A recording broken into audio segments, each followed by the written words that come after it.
ഇത് ലോഡാക്കി കഴിഞ്ഞിട്ട് വേണം വേറെ എല്ലാം ലോഡാക്കാനുള്ളേ. വേഗം ഇങ്ങോട്ട് ഓടി വന്നു കൊടുത്തില്ലേ? 500 വന്നാ മതി.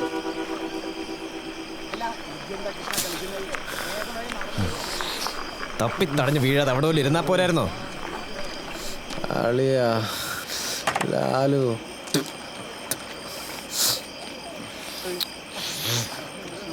എന്തു പറ്റിയടാ? എടാ കുറെ തെണ്ടികൾ തന്നെ ചവിട്ടിക്കൂട്ട്. ഏത് പുല്ലനാടാ നിന്നെ തട്ടിയെ? എടാ ആ ബോട്ടിൽ തീർന്നപ്പോൾ എനിക്ക് ഒന്നും ആയില്ല. കള്ള് ഷാപ്പിൽ ചെന്നപ്പോൾ അതും പൂട്ടി. മര്യാദയ്ക്ക് വീട്ടിൽ പോകാമെന്ന് വിചാരിച്ചപ്പോൾ ആ വിനയനും പിള്ളേരും ഷഡിലിരുന്ന് വെള്ളം അടിക്കുന്നു. കുറച്ച് കള്ള് എനിക്കും കൂടെ തരുമെന്ന് ചോദിച്ചേനാ അവന്മാരെന്നെ ഈ കോലാക്കിയത്. നീ കുറച്ച് കള്ള് ചോദിച്ചപ്പോ അവന്മാര് നിനക്കറി തല്ലിയോ? നിനക്കെന്താടാ, ഞാൻ പറഞ്ഞ വിശ്വാസമല്ലേ?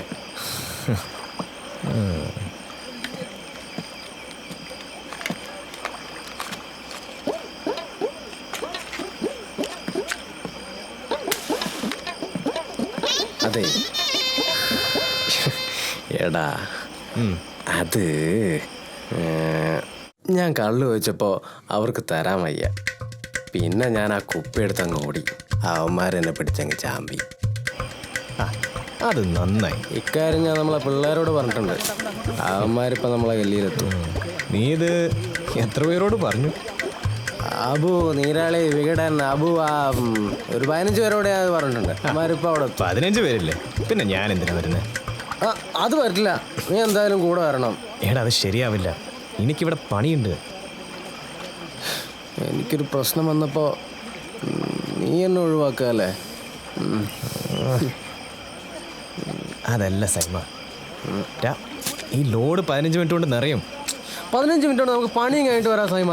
നീ ഞാൻ കയറ്, വണ്ടി സ്റ്റാർട്ടാക്ക്. പോട്ടെ പോട്ടെ. ബേട്ടാ ഞാനിപ്പോ വരാം. ടാറ്റ ടാറ്റ. ലാലു,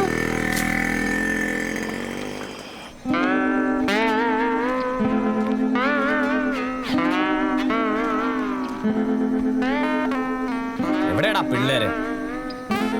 ഇപ്പൊ വരും. എത്ര നേരായി കാത്തു നിൽക്കുന്ന? ഞാൻ പോവാ. കുറച്ച് നേരം കൂടെ കാത്തു നോക്കാലോ. 2 മിനിറ്റ്. അടിക്കാനുള്ളവരും വന്നില്ല, അടി കൊള്ളാനുള്ളവരും വന്നില്ല.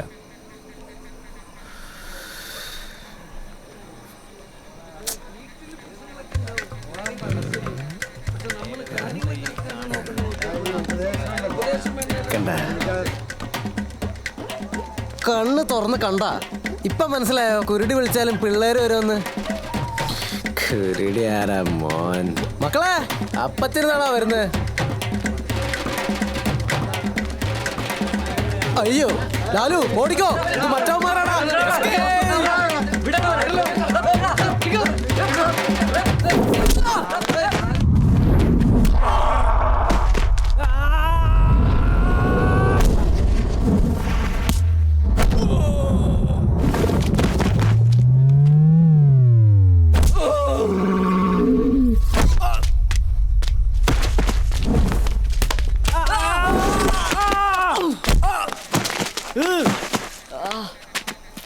കുരുടിക്ക് കള്ള് വന്നിട്ടില്ലേ?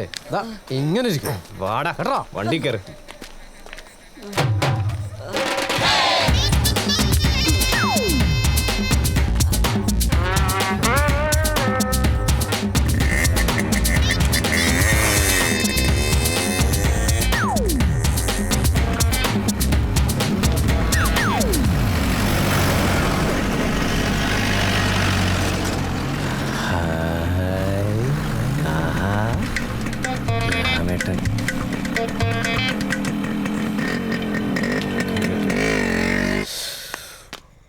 അയ്യോ,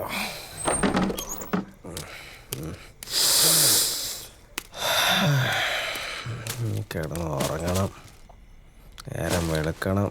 എന്തൊക്കെ പണിയാണ്.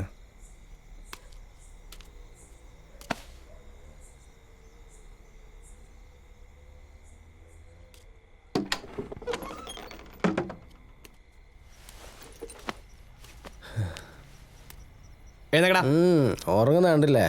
നിനക്ക് മുള്ളാൻ പോയാ നല്ലത്. മുള്ളൂല. എന്നാ, പാട്ടി കിടന്നുറങ്ങടാ.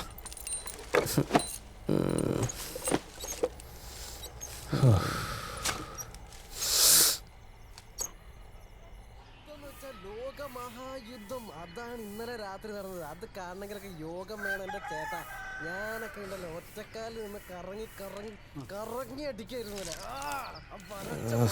നിർത്തിയിട്ട് ആദ്യത്തെ പണി ഞാൻ ഇടിച്ചങ്ങ് ശരിയാക്കും. എന്നിട്ട് എൻ്റെ ചേട്ടാ അത് അവിടുന്ന് ഒരു ചവിട്ടിങ് വന്നപ്പോൾ ഞാൻ ഇങ്ങനെ ഒരു ചവിട്ടങ്ങ് ചവിട്ടി. തല്ലുകൂടെ അറിയില്ല. ഞാൻ തല്ല് കുറച്ചു. പിന്നെ 2 പേര് വന്നപ്പം അതിനടുത്ത് ഞാനിതാ ഇങ്ങനെ അടിച്ചു. അത് കഴിഞ്ഞപ്പോൾ മറ്റം വന്നിട്ട് ഇതാ ഇങ്ങനെ വന്നപ്പോൾ ഇതാ ഇങ്ങനെ പിടിച്ചു, എടുത്ത് കറക്കി എറിഞ്ഞു. ആ വന്നു, അവിടെ എല്ലാവരും കൂടെ വന്നു. കണ്ടടി അങ്ങ് കുഞ്ഞി കുഞ്ഞി കുഞ്ഞി കുഞ്ഞി ഒരു 4 ഇടി. അത് കഴിഞ്ഞ് ഞാനങ്ങ് ഓടിയിട്ട് ലാലുവിന്റെ ഇടത്ത് കൂടെ ചെന്നപ്പോ തൊട്ട് മുന്നിൽ 3 പേര്. ഉമ്മരോ, ഭാഗ്യം ഇന്നലെ നിന്നെ പിടിച്ചില്ലല്ലോ. നീ ഇന്നലെ എന്ത് പരിപാടിയാണ് കാണിച്ചത്? സോറി സൈമ, എല്ലാ കുരുടി കാരണം. ഞാൻ എത്ര പ്രാവശ്യം സിഗ്നൽ തന്നു വണ്ടി ഒന്നും ഇങ്ങോട്ട് മാറ്റാൻ. ഇത് നേരത്താണോ പോകാൻ തോന്നിയത്? അടുത്ത തവണ ഫ്രീ ആയിട്ട് ചെയ്യാമെന്ന് മുതലാളിയോട് പറയാം. എടാ അതിന് ഇനി പണി വേണ്ടേ? മുതലാളിയൊക്കെ ജയിലിൽ അഴി എണ്ണി അങ്ങ് അകത്ത് കിടക്കുന്നുണ്ട്. എന്തായാലും ഇന്നലത്തോടെ നമ്മുടെ നൈറ്റ് ക്ലാസ്സിനൊരു തീരുമാനമായി. ഇനി ഞാൻ പണ്ടത്തെ പോലെ കപ്പലിന്റെ കച്ചവടം ചെയ്യേണ്ടി വരും എന്ന് തോന്നണേ സൈമ. അയ്യടാ അവിടെ ഇരിക്കും. ഇനി എത്ര കഥ പറയാണ്ട്. സൂപ്പറിനെ അടിച്ചോടിച്ചതിന് ശേഷമുള്ള കഥ ഞാൻ പറഞ്ഞതാ. ബാക്കി സൂപ്പറിനെ അടിച്ചോടിച്ചപ്പോ അവരെ ഞാനതങ്ങനെ ഇങ്ങനെ പിടിച്ചിട്ട് 1 2 പണി പോയപ്പോ സമാധാനം നിനക്ക്. പണി പോയോ? അടിക്കല്ലേ, ഒരു ഐഡിയ ഉണ്ട്. ഒരു ഐഡിയ ഉണ്ട്. നമുക്കൊരു സിഗരറ്റ് വലിച്ചിട്ട് ആലോചിക്കാം. വേണ്ട ശംഭു, 2 സിഗരറ്റ്.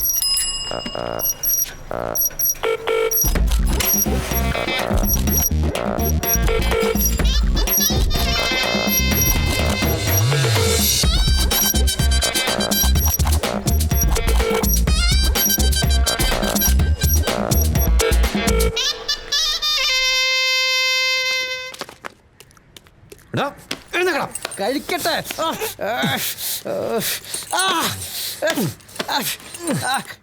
കിട്ടി കിട്ടി. എന്ത്? ചാവേർ വാവച്ചൻ. 11, 12, 13, 14.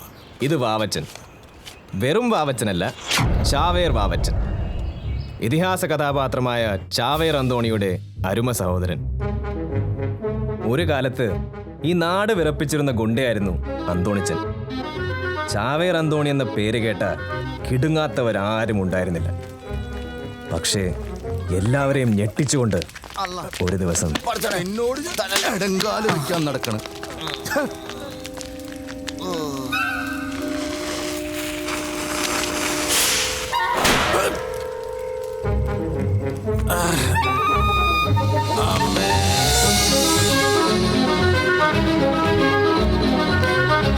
ഈ സംഭവത്തിന് ശേഷം ചാവേർ അന്തോണിയുടെ ഓമനപ്പേര് അനിയനായ വാവച്ചന് കിട്ടി, ചാവേർ വാവച്ചൻ. ആ പടക്കം പൊട്ടിച്ചവനെ ഇന്നും തിരയുകയാണ് ചാവേർ വാവച്ചൻ.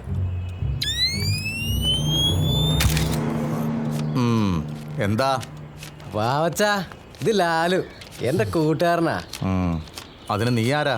ഞാൻ നെൽസൺ കുരുടി. വന്ന കാര്യം പറ.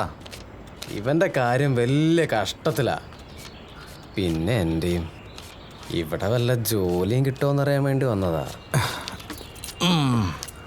പണി തരാൻ ഇതെന്താ എംപ്ലോയ്മെന്റ് എക്സ്ചേഞ്ച് ആണെന്ന് വിചാരിച്ച? അല്ല, വാവച്ചന് മണൽ കിടത്തുന്ന ബിസിനസ്സൊക്കെ ഉള്ളതല്ലേ. ഞങ്ങൾ ക്ലീനായിട്ട് മണൽ കിടത്താം. വാവച്ചനൊന്നും പറഞ്ഞില്ല. നിങ്ങൾ പറഞ്ഞ പണിയൊക്കെ നിർത്തിയിട്ട് കാലം ഒരുപാടായി. ഇപ്പോൾ വണ്ടി എടുത്തിട്ട് CC അടയ്ക്കാത്തവരെ പിടിക്കല പുതിയ പണി. അതിന് നിങ്ങളെപ്പോലുള്ള ചെറിയ ചെക്കന്മാർ പോരാ. ചെക്കന്മാരോ? ആ ഗവൺമെൻറ് ഹോസ്പിറ്റലിൽ ചെന്ന് ആ SI ഒന്ന് കണ്ടാൽ മതി. അപ്പം മനസ്സിലാവും വാവച്ചന് ഞങ്ങളെ. മൂക്കിൽ കൂടെ ശ്വാസം പോലും കിട്ടായ 2ാമത്തെ വാർഡിൽ കിടപ്പുണ്ട്.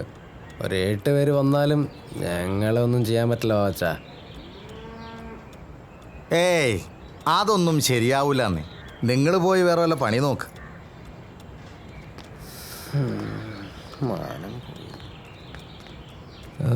വാവച്ചന് വേണ്ടിയിട്ട് ഒരു വണ്ടിയും പിടിച്ചാണ് ഞങ്ങൾ വന്നിരിക്കുന്നത്.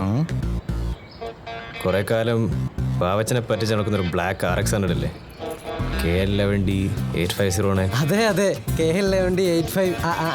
അതും പിടിച്ചാണ് ഞങ്ങൾ വന്നത്. വണ്ടി പുറത്ത് കിടപ്പുണ്ട്, ഇതാ താക്കോല്. എത്ര കഷ്ടപ്പെട്ടിട്ടാന്നറിയോ വാവച്ചാ ഞങ്ങളത് പിടിച്ചോണ്ട് വന്നേ.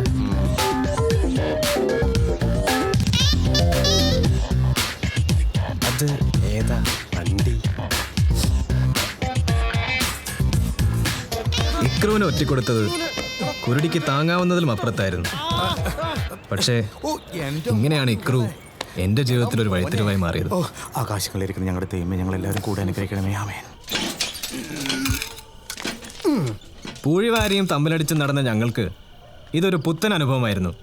സൈക്കിൾ പൂട്ട് മുതൽ സെൻട്രൽ ലോക്ക് വരെ തുറക്കാൻ പാവച്ചൻ ഞങ്ങളെ പഠിപ്പിച്ചു.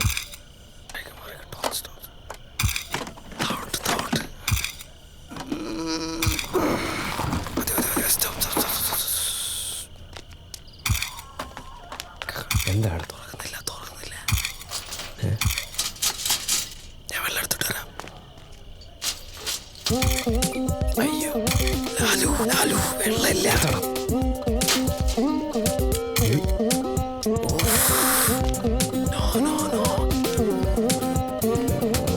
പിന്നെ കുരുടി ഒന്നും ആലോചിച്ചില്ല. ചാവേർ പാവച്ചനെ മനസ്സിൽ ധ്യാനിച്ച് പൂട്ടിനങ്ങ് ആഞ്ഞടിച്ചു. ഈശ്വരാധീനമെന്ന് പറയാലോ, എൻ്റെ കയ്യിൽ കിട്ടിയ ആ 2 വയറ് തന്നെയായിരുന്നു മുരക്കേണ്ടിയിരുന്നത്.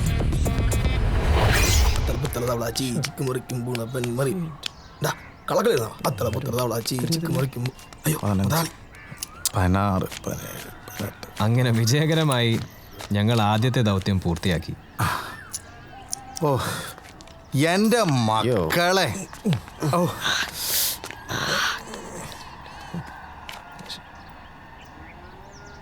ഈശ്വരാ. അമ്മേ, അമ്മേ, വരുന്നു ഹരി. നീ വല്ലതും കഴിച്ചോ? ഇല്ലമ്മേ, എനിക്കെന്തെങ്കിലും താ. കൈ കഴുകിയിട്ട് വന്നിരിക്കും.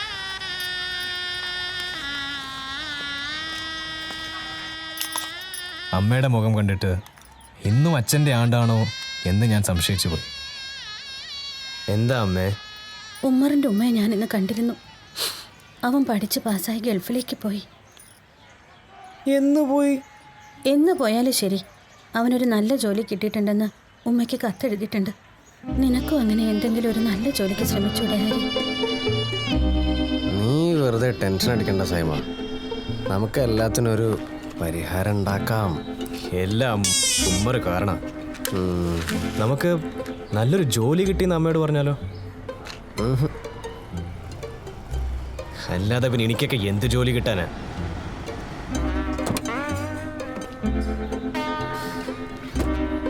ബാബു സുനിലേ, പണി തുടങ്ങിക്കോ.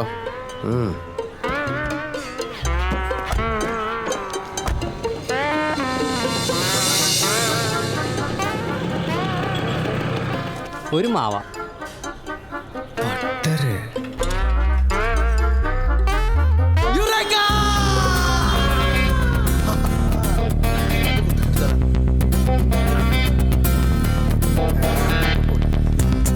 രോഗി ഇച്ഛിച്ചതും വൈദ്യൻ കൽപ്പിച്ചതും ജോലി എന്ന അവസ്ഥയിലായിരുന്നു ഞാൻ. ഇപ്പോൾ ഞങ്ങൾ ചെയ്തുകൊണ്ടിരിക്കുന്ന അതേ ജോലി ആ ഫൈനാൻസ് കമ്പനിക്ക് വേണ്ടി ചെയ്യാൻ ഞങ്ങൾ കരാറായി.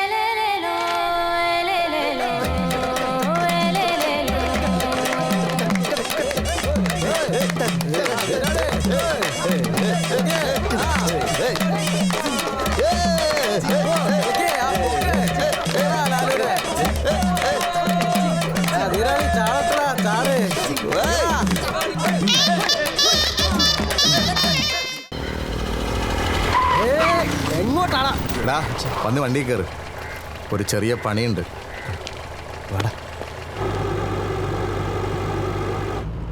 പതിവിന് വിപരീതമായി പാവച്ചൻ വളരെ സീരിയസ് ആയിരുന്നു. അയാളുടെ കണ്ണിലെ തീ എനിക്ക് കാണാമായിരുന്നു. 25 വർഷം, നീണ്ട 25 വർഷങ്ങൾക്ക് ശേഷം ചാവേർ അന്തോണിയുടെ മരണത്തിന് കാരണക്കാരനായ ആ പടക്കം പൊട്ടിച്ച പയ്യനെ പാവച്ചൻ കണ്ടെത്തിയിരിക്കുന്നു.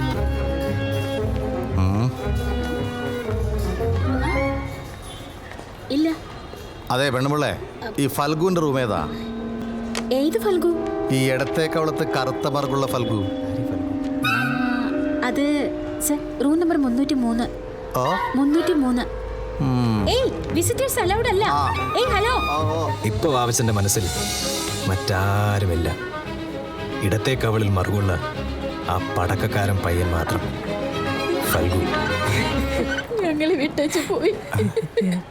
ഫൽഗു പോ പോ. ഛേ.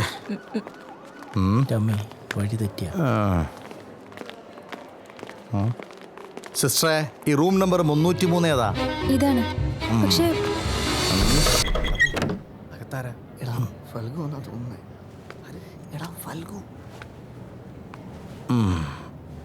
അങ്ങോട്ട് തിരിഞ്ഞോ. ഫൽഗു മറകു. ഓക്കെ. ഓക്സിജനൊക്കെ വലിച്ച് നല്ല സുഖമായിട്ട് കിടന്ന് ഉറങ്ങുകയാണല്ലേ? ഇതെന്തായി കാണിക്കുന്നേ? ഓ എന്തോ ഇങ്ങാട് പോടി, ഇങ്ങാട്ട് പോടി പോ.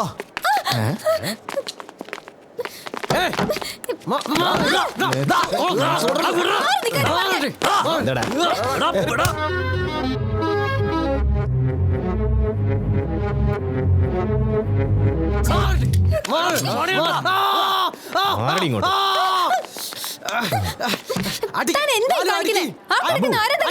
ഇതിനെ പിടിച്ച് മാറ്റടാ. നിർത്തി. 12 വർഷത്തെ കളരി കാറ്റിൽ പറത്തിക്കൊണ്ടായിരുന്നു അവളുടെ അടി. 25 വർഷം നീണ്ടുനിന്ന തീയണഞ്ഞതിന്റെ സംതൃപ്തി ചാവേർ വാവച്ചന്റെ മുഖത്ത് പ്രകടമായിരുന്നു. വാവച്ചന്റെ ചിരി കണ്ടപ്പോ ഒരു പടക്ക കമ്പനി മൊത്തം കത്തിച്ചു വന്ന പോലെ തോന്നി. പക്ഷേ പണി പാളി. ഞങ്ങളുടെ കണക്കുകൂട്ടലുകൾ മുഴുവനും തെറ്റിച്ചുകൊണ്ടായിരുന്നു വാവച്ചന്റെ ആ പ്രകടനം. ഉള്ളന്തോടെ ഞാൻ പൊട്ടി. അവന്റെ ഒരു ഓക്സിജനും എന്റെ ചേട്ടനെ നീ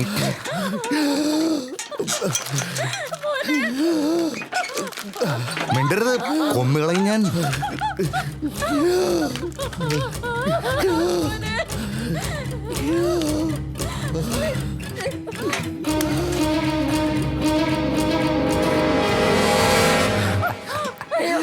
നീ ഊതിക്കെടുത്തില്ലേ വാവച്ചനോടൊക്കെ.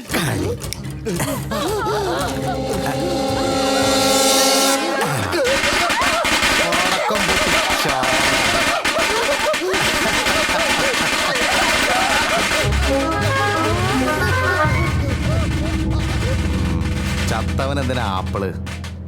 ചത്തോ? ആ വടാ.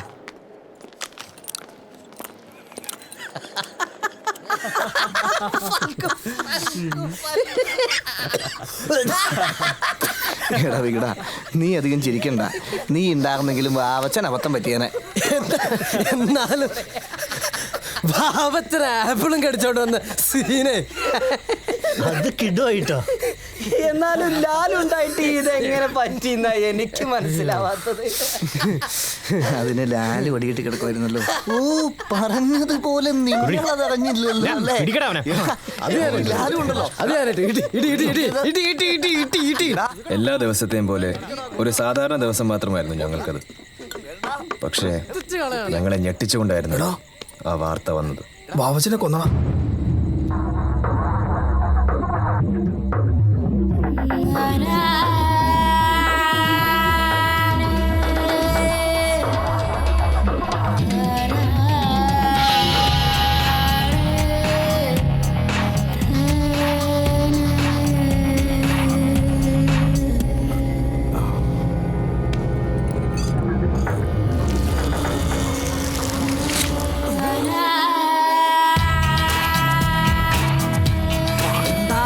വിഷ്ണുബുദ്ധന്റെ ആടെ മേത്താണ് അങ്ങനെ പടക്കം പിടിച്ച് കളിച്ച്.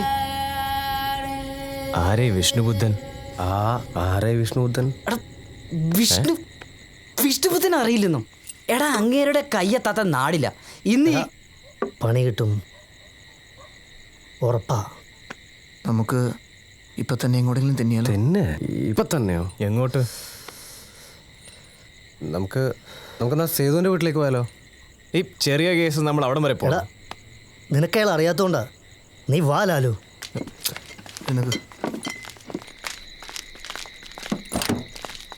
വാടാ ലാലു, കേറാ. ഈ ടൈമിലാണ് നിന്റെ ഒരു സ്ലോ മോഷൻ. ഒന്ന് വേഗം വാ. എടാ നമ്മളെല്ലാവരും കൂടി മുങ്ങിയ അവന്മാർ അന്വേഷിച്ച് എൻ്റെ വീട്ടിലെത്തും. അമ്മ അമ്മയെ നമുക്ക് വേറെ എങ്ങോട്ടെങ്കിലും മാറ്റാം. കറക്റ്റ് 10 മണിയാകുമ്പോൾ നിങ്ങൾ പഴയങ്ങാടി എത്തണം. ഞങ്ങളും കൂടെ എത്തിയാ പോരെ? മിണ്ടാ, രണ്ട് ഗുണ്ടകൾ വന്നേക്കണു പേര് പറയാനായിട്ട്. നമ്മൾ വരുന്ന കാര്യം സേതുവിനെ വിളിച്ച് പറ. ഓക്കെ ലാലു.